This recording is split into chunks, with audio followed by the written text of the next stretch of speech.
नमस्कार दोस्तों, mission institute Prayagraj के ऑनलाइन प्लेटफॉर्म में आप सभी का स्वागत और अभिनंदन है।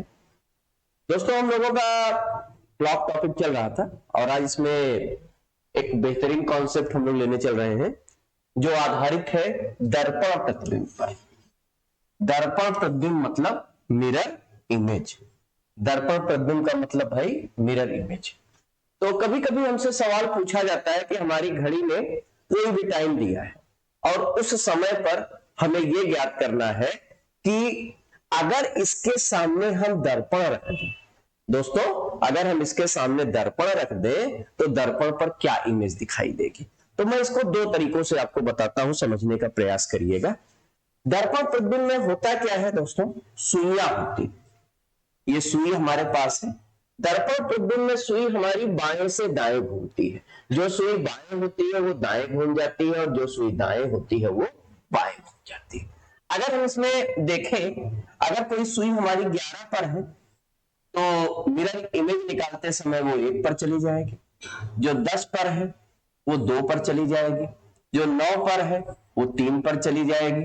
जो 8 पर है वो 4 पर चली जाएगी। जो 7 पर है वो 5 पर चली जाएगी। दोस्तों कभी कभी सवाल बच्चों से पूछा जाता है कि जो 12 पर है तो वो कहां चली जाएगी। तो 12 वाली सुई दोस्तों 12 पर ही रहेगी, वो कहीं नहीं जाएगी। और 6 वाली सुई 6 पर ही रहेगी। एक तो तरीका आपका ये।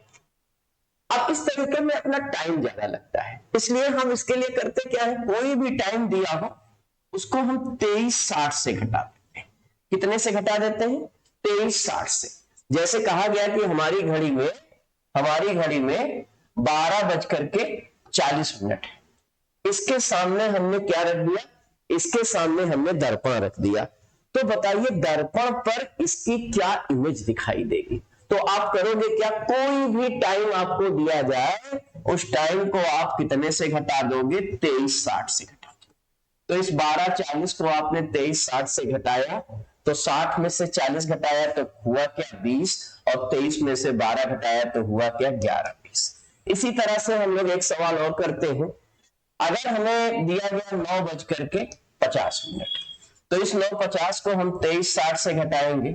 23:60 से घटाएंगे तो 60 में से 50 घटाया तो 10 और 23 में से 9 घटाया तो 14। याद रखिएगा दोस्तों, कभी आपको 12 से ऊपर का टाइम दे दिया जाए, जैसे यहां पर 14:10 आया है तो इस 14:10 को आप क्या बोल सकते हो, 2:10। 14:10 को आप क्या बोल सकते हो, 2:10। तो ये तो पहली बात हुई आपकी घड़ी की। दोस्तों आजकल एक नया कॉन्सेप्ट इसमें और जनरेट हो रहा है कि घड़ी के सामने एक मिरर रखा है और उस मिरर के सामने एक दूसरा मिरर रखा है। तो बताइए दूसरे वाले मिरर पर क्या, घड़ी का क्या स्थिति दिखाई देगी। तो ध्यान रखिएगा, जैसे एक आपके पास दर्पण दर्पण ये घड़ी, घड़ी के सामने दोस्तों आपको मिला दर्पण और इस दर्पण के सामने आपको दूसरा दर्पण मिला। अगर इस घड़ी के सामने आपको दर्पण दिखाई दे रहा है तो दर्पण पर इमेज दिखाने के लिए आप तो 23:60 से घटा दोगे। लेकिन अगर इस दर्पण के सामने एक और दर्पण दिखाई दे रहा है तो फिर आप 23:60 से घटाओगे और जब 23:60 से घटाओगे तो आपको घड़ी की मूल स्थिति दिखाई देगी। तो आपको घड़ी की क्या दिखाई देगी दोस्तों, मूल स्थिति दिखाई देगी। अब आप पेपर में कैसे करोगे, ध्यान दीजिएगा। जब हमने पहला दर्पण देखा तो हमें घड़ी का प्रतिबिंब मिला। अब समझिएगा बात को, जब हमने पहला दर्पण देखा तो हमें घड़ी का प्रतिबिंब मिला। लेकिन जब हमें दूसरा दर्पण देखा तो क्या मिला भाई, तो घड़ी की मूल स्थिति मिली। दैट मीन्स बेटा जो ऑड प्लेस होगा, विषम स्थान होगा, उस पर अगर हम देखेंगे तो घड़ी का प्रतिबिंब दिखाई देगा और जो सम स्थान होगा उस पर हम देखेंगे तो घड़ी की मूल स्थिति दिखाई देगी। इस बात को आपको समझना है कि कब घड़ी का प्रतिबिंब दिखाई देगा दोस्तों और कब घड़ी की मूल स्थिति दिखाई देगी। तो इस बात को समझने के लिए आप ऐसा समझिए कि जब हमारा जो दर्पण होगा, जब दर्पण विषम स्थान पर होगा, जब दर्पण विषम स्थान पर होगा तब घड़ी का प्रतिबिंब दिखाई देगा। तब घड़ी का क्या दिखाई देगा भाई? प्रतिबिंब दिखाई देगा। जब जब दर्पण सम स्थान पर होगा, जब दर्पण सम स्थान पर होगा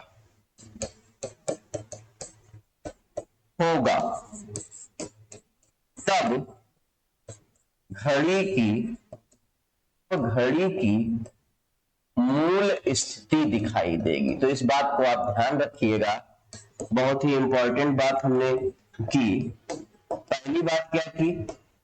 घड़ी के सामने अगर हम मिरर रख दें तो मिरर पर इमेज देखने के लिए हम कितने से घटाएंगे? 2360 से। अच्छा, कहीं कहीं पर 1160 भी दिया है, तो आप 2360 से घटाओ चाहे 1160 से घटाओ, उससे कोई दिक्कत नहीं है। ठीक है।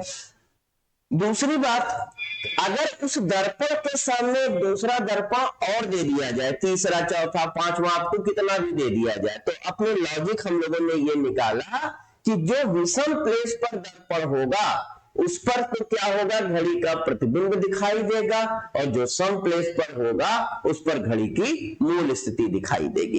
ये बात आपको समझ में आई होगी। अब इसके बाद अगला कॉन्सेप्ट इसमें लेते हैं जल प्रतिबिंब की। क्या लेंगे दोस्तों? जल प्रतिबिंब। पिछला हम लोगों ने लिया क्या? दर्पण प्रतिबिंब। अब की बार हम लोग लेंगे क्या? जल प्रतिबिंब। तो जल प्रतिबिंब के लिए बात समझिएगा, क्या करेंगे? जल प्रतिबिंब में देखिए, जैसे दर्पण प्रतिबिंब में था, जो हमारी सुइयां थी वो बाएं से दाएं घूम रही थी, जो दाएं थी वो दाएं से बाएं घूम रही थी। लेकिन जल प्रतिबिंब में क्या होगा? हमारी सुइयां ऊपर से नीचे जाएंगी। कैसे ऊपर से नीचे जाएंगी जरा समझिएगा।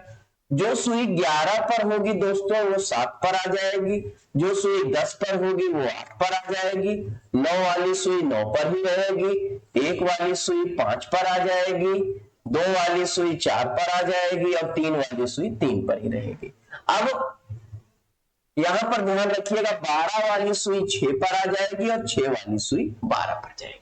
तो ये करने से बेहतर है हम लोग एक काम करते हैं, कोई भी टाइम हमें दिया जाए, हम उस टाइम को निकालने के लिए क्या करेंगे? 18:30 से घटा देंगे। जैसे हम कहें कि हमारे सामने एक घड़ी है जिसमें दिया हुआ है 9:20, 9:20, और इसको हमें, इसके सामने हम जल रख दें या जल प्रतिबिंब इसका ज्ञात करना हो तो क्या करेंगे? तो आप क्या करोगे? इस 18:30 में से 9:20 को घटा दो। 18:30 में से आपने क्या किया दोस्तों? आपने 9:20 को घटा दिया। तो 18:30 में से आपने 9:20 को जब घटाया तो आपको मिला क्या? 30 में से 20 घटाया 10, और 18 में से 9 घटाया 9, तो 9-10 आपका जवाब हो गया। या कोई समय और ले लेता हूं मैं, मान लेते हैं हमने ले लिया 11:15।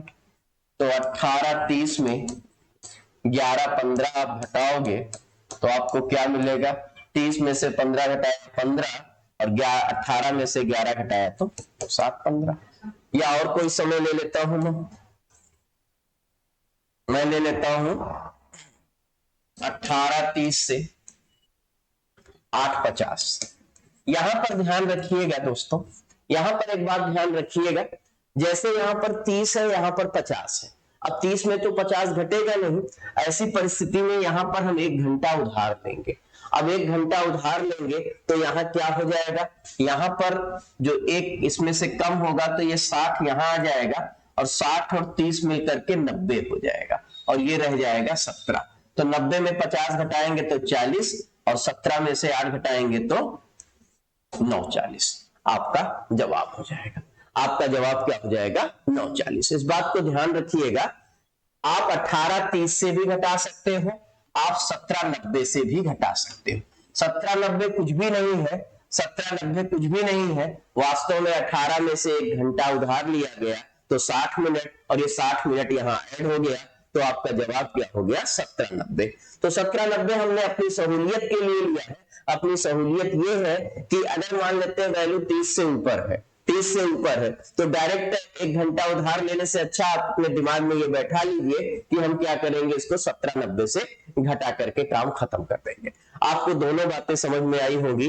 पहला काम हम लोगों ने जो पढ़ा वो ये पढ़ा, यदि घड़ी के सामने हम मिरर रख दे तो मिरर पर क्या इमेज दिखाई देगी, ये निकालने के लिए कोई भी टाइम दिया जाए तो आप 23:60 से घटा दो या 11:60 से घटा दो, 23:60 से घटा दो या 11:60 से घटा दो। अगर कई दर्पण दिए हैं तो जो विषम स्थान पर दर्पण होगा उसमें घड़ी का प्रतिबिंब दिखाई देगा, और जो सम स्थान पर दर्पण होगा उसमें घड़ी की मूल स्थिति दिखाई देगी। इसके बाद हम लोग आते हैं जल प्रतिबिंब पर। तो जल प्रतिबिंब में हमने देखा कि घड़ी में कोई भी टाइम दिया हो और उसका जल प्रतिबिंब ज्ञात करना हो तो हम उसे 18:30 से घटाएंगे। 18:30 से आप घटा लीजिए या 17:90 से घटा लीजिए, दोनों का मतलब एक ही है। आपको बात समझ में आई होगी। आपको ये वीडियो अच्छा लगा होगा, इसको आगे शेयर जरूर करिएगा। और एक महत्वपूर्ण सूचना मैं आपको देने जा रहा हूं, 6 सितंबर से मिशन इंस्टीट्यूट प्रयागराज में शाम को 3 से 7 यूपीएसआई के लिए नया बैच प्रारंभ होने जा रहा है। यदि आपको इस संस्थान के बारे में इसकी अच्छाइयां पता हो तो आप जान लीजिए, यहाँ पर कहा जाता है कि मिशन इंस्टीट्यूट प्रयागराज एसआई की फैक्ट्री है। क्या है भाई? एसआई की फैक्ट्री है। तो आप आइए, 2 दिन अपना एक ट्रायल लीजिए, देखिए, समझिए। अगर आपको अच्छा लगता है तो आप इसके सदस्य बनिए और अपनी पढ़ाई को कंटिन्यू करिए। धन्यवाद दोस्तों, मिलेंगे हम लोग अगली क्लास में।